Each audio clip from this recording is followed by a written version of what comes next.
I'm sure you've probably seen this year's John Lewis Christmas advert.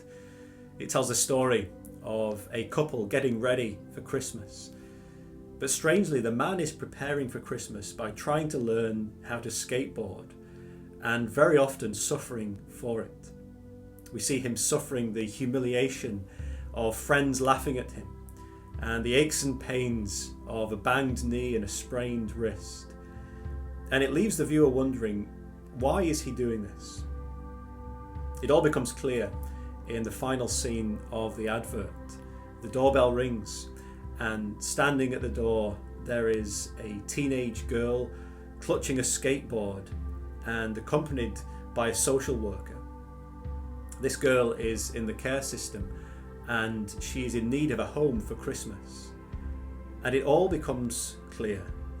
Learning to skateboard was this man's way of seeking to identify with this girl in order that she could be at home with them at Christmas.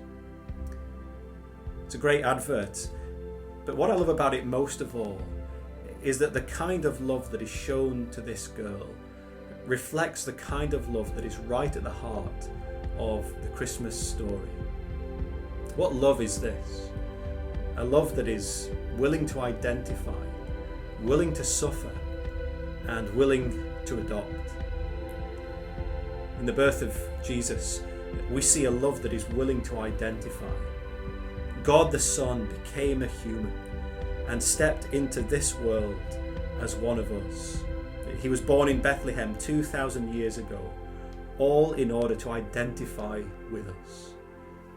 And in that act of identification, he was willing to suffer. He entered this broken world and he suffered alongside us. And in the end, he even suffered the death of the cross, taking the punishment for his people before rising again. And all of this he did in order that people like us could be rescued and adopted into his family as God's children. This is the love that is at the heart of the Christmas story, the love of God in Jesus Christ. A love that is willing to identify, willing to suffer, and willing to adopt. And it's received by those who put their trust in Jesus.